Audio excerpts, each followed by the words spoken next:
Hi friends, welcome back to DR's FNP Exam Tips Review Video 3. This week we are going to review the important exam tips on respiratory system. Let's get started. Okay, so this slide we are going to see the classification for the COPD. This is mainly based on GOLD classification. So it's mainly classified into four. It's a mild, moderate, severe and very severe is based on FEV1 value, that is a forced expiratory volume. So what is mild COPD? So when FEV1 more than or equal to 80% predicted, then it's called mild COPD or group A. So it's very important you should know what FEV1 is, what do you mean by FEV1 and what percentage is belongs to what group. So it's very important for your board exam. Then only based on the FEV1 percentage, you know what drugs supposed to be prescribed to that particular patient. So the next one is moderate COPD when FEV1 is between 50 and 80% predicted. Is otherwise known as group B. Group C is severe COPD, is FEV1 is 30 to 50% predicted. And the very severe COPD or group D, sorry for that, I put like group C again, it's typing error. So very severe COPD or group D is FEV1 less than 30% predicted. So that is the GOLD classification for COPD. Okay, so we saw the classification. Then now what treatment is needed based on the classification? So it's called GOLD Guidelines 2020. For group A, SABA alone, that is short acting beta agonist, like for example albuterol, or in combination with SAMA, that is short acting muscarinic antagonist, for example ipratropium. Group B, LAMA, that is long-acting muscarinic antagonist, for example tiotropium bromide and glycopyrrolate, or LABA, that is long-acting beta agonist, for example salmeterol or formoterol with SABA PRN. For group C, LAMA with SABA PRN. And if you think they belongs to group D, you have to refer them to pulmonologist. Okay, so what is CURB 65 criteria? So this criteria is a tool to assess whether the patient with pneumonia need hospitalization or not, or only outpatient treatment is good enough, or the home management is good enough. So that decision will be taken based on the CURB 65 criteria. So C as a confusion. U, urea nitrogen level more than 19.6 milligram per deciliter.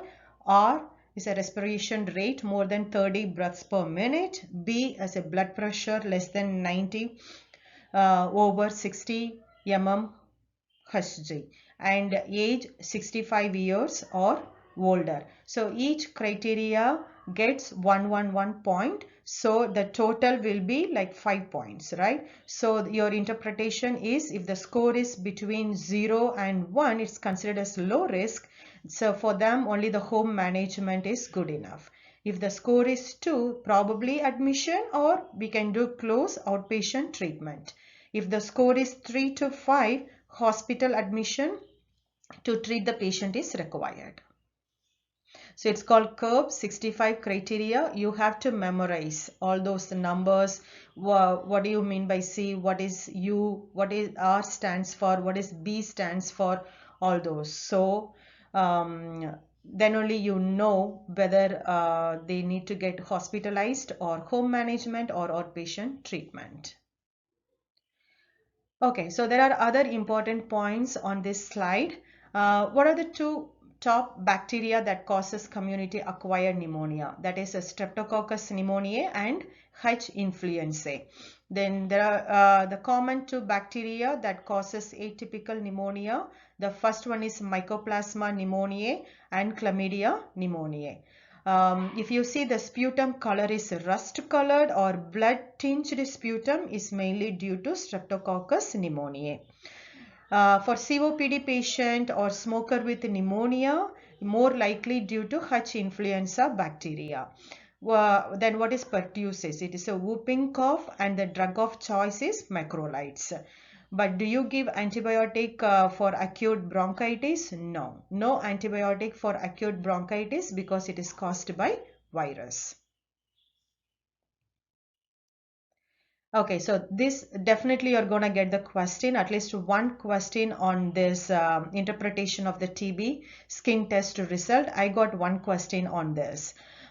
So when you interpret the TB tuberculosis skin test result, if it is the induration is more than or equal to 5 millimeter is considered as positive for HIV patients, recent contact with the tuberculosis patients, chest x-ray with the fibrotic changes, immunocompromised patients like organ transplant, bone marrow transplant, renal failure patients, patients on biological drugs.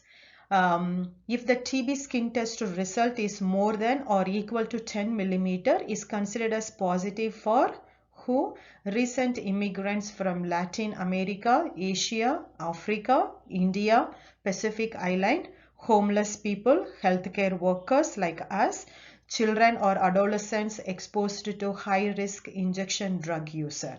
And what is considered as normal? More than or equal to 15 millimeter. Okay, so the next we are moving on to the asthma. So first we need to understand the classification. So there are 4 classification. First one is mild intermittent, mild persistent, moderate persistent and severe persistence. It is based on, this classification is based on FEV1 percentage and also how often they get wheezing symptoms, how often that causes nighttime awakenings, all those. There are certain factors that based on that it is the asthma is classified. First one is intermittent. So symptoms if they have less than or equal to 2 days per week, nighttime awakenings less than or equal to 2 times per month. If they use SABA less than or equal to 2 days per week, they'll be like quite normal, like with all their activities. It will not interfere with their normal activities. And what about FEV1 will be more than 80% predicted. Please memorize that because I got 2 questions on this based on this classification. They always like give it's like a patient so and so came with the FEV1 percentage of this much and they will have nighttime awakenings like less than 2 times per month or more than 2 times per month, and then you should know that patient comes under what classification, like mild intermittent or persistent or moderate persistent or severe persistent.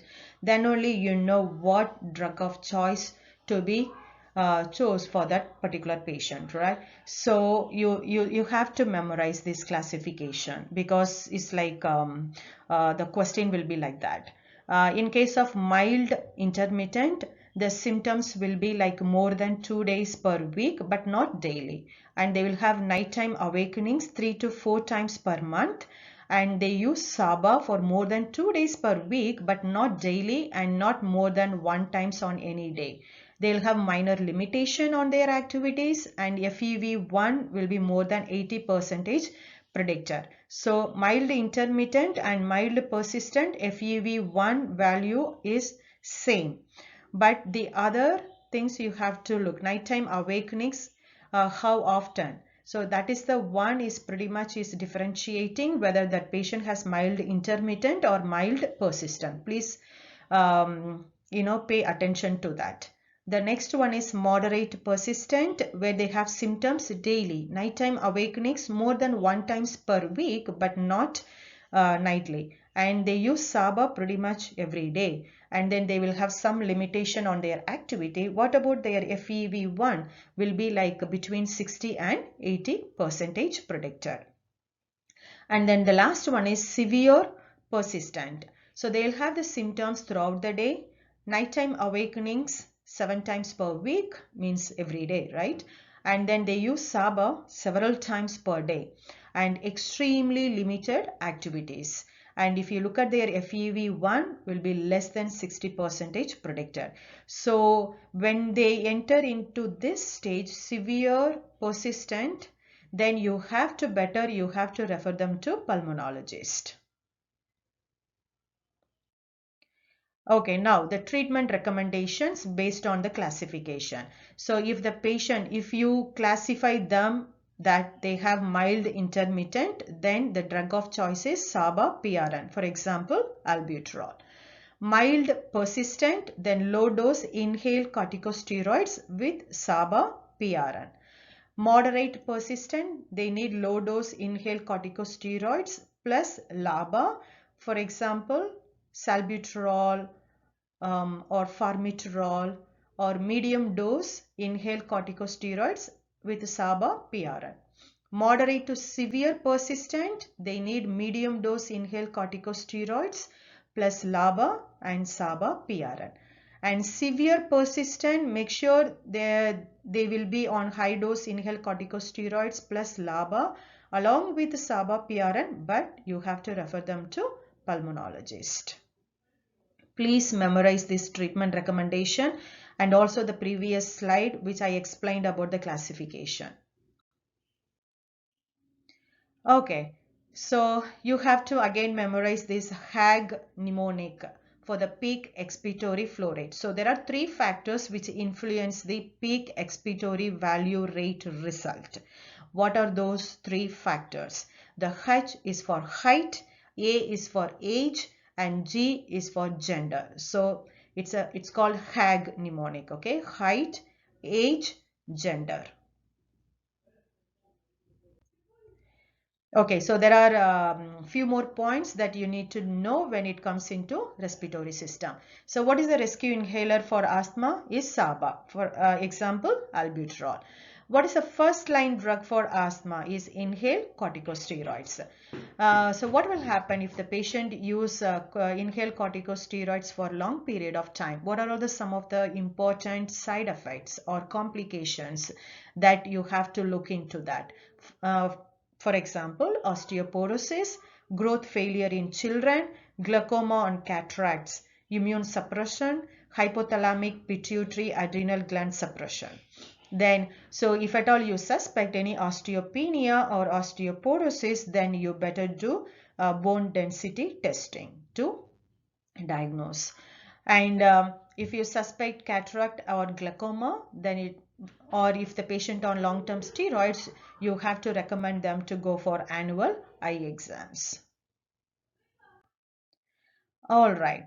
So if you guys go for ANCC board exam, you will have definitely picture-based questions. So this one, the one you see here, that is the typical picture of tuberculosis chest x-ray. So you see here like a pocket-like calcification or fibrotic changes. So that is for the tuberculosis. And here is how the pneumonia lung chest x-ray looks like. So in pneumonia, you see consolidation. So here, this picture, it shows right middle lobe consolidation. That's all for today. Thank you guys. So if you like my videos, if you found this video is helpful, please like it, share and subscribe to your friends. I'll see you all next week with another video. You guys take care. Thank you. Bye-bye.